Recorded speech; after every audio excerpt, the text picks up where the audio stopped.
Ada mungkin teman sekolah kita yang dulu nilai ujian atau nilai raportnya biasa-biasa aja atau bahkan jelek, tapi sekarang dia sukses membangun bisnis dan punya banyak karyawan. Atau ada teman kuliah kita yang dulu IPK-nya standar, bahkan sempat diremehkan di kelas, tapi sekarang bekerja di perusahaan bonafit dengan jabatan top dan gaji yang tinggi. Atau malah ada teman semasa kecil kita di kampung, tanpa gelar, tanpa pendidikan yang tinggi, tapi sangat dihormati di kampungnya karena berhasil memberdayakan masyarakat menjadi lebih mandiri. Semua contoh itu menunjukkan suatu pesan penting bahwa kesuksesan tidak ditentukan oleh angka-angka di atas kertas. Siapapun bisa meraihnya, bahkan oleh mereka yang memulainya dari titik nol sekalipun. Kesuksesan lahir dari akumulasi value yang kita bangun, yang membentuk kita dari bukan siapa-siapa menjadi seseorang yang bisa cemerlang dimanapun berada. Video ini adalah lanjutan dari video sebelumnya, yang akan membahas langkah kedua bangkit dari keterpurukan, yaitu upgrade value, sebuah fase transisi dari keterpurukan menuju kesuksesan. Ada dua aspek penting dalam upgrade value. Pertama adalah core values atau value inti itu sendiri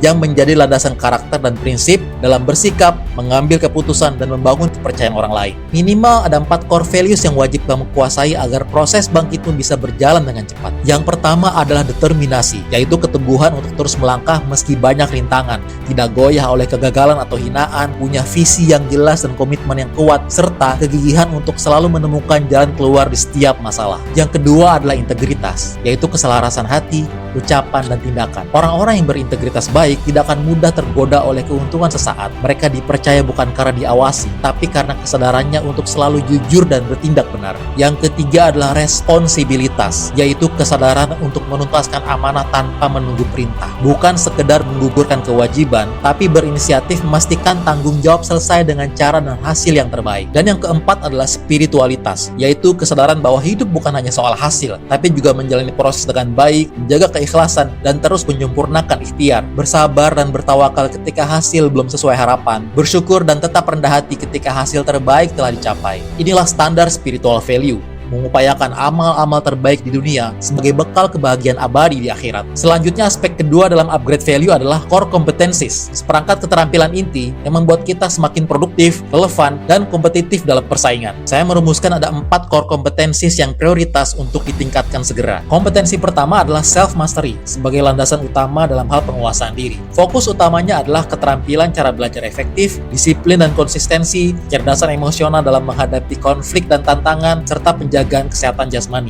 Kompetensi kedua adalah manajerial, yaitu keterampilan dasar dalam mengelola sumber daya, baik modal atau uang, manusia, pekerjaan, dan organisasi. Hal ini meliputi finansial literasi, manajemen waktu dan produktivitas, entrepreneurship, serta pemanfaatan teknologi digital dan AI. Kompetensi yang ketiga adalah kreatif dan critical thinking, yaitu keterampilan yang mencakup logika berpikir dalam mengambil keputusan dan kreativitas dalam menciptakan ide baru untuk menghasilkan solusi berbagai permasalahan. Dan terakhir, kompetensi yang keempat adalah leadership, mencakup keterampilan memimpin, mempengaruhi, dan memberdayakan orang lain. Aspek ini meliputi penguasaan komunikasi seperti public speaking dan negosiasi, membangun networking, dan mengolah kerjasama tim. Ketahuilah teman-teman bahwa upgrade value adalah jalan membangun kapasitas unggul, meningkatkan reputasi dan kepercayaan, hingga membuka kesempatan datangnya peluang-peluang baru. Dan ini berlaku di ekosistem manapun, baik dunia kerja, bisnis, sosial, bahkan di politik. Ingatlah, setiap langkah kecil hari ini adalah investasi besar di masa depan. Teruslah mengupgrade value-mu, karena dunia selalu memberikan tempat yang layak bagi mereka yang berani men-challenge diri menjadi versi terbaiknya. Di tahap terakhir, kita akan bahas bagaimana cara mendorong value menjadi kekuatan besar, menciptakan multiplier efek kebaikan bagi diri dan banyak orang. Inilah yang saya sebut create impact. Nantikan di video berikutnya.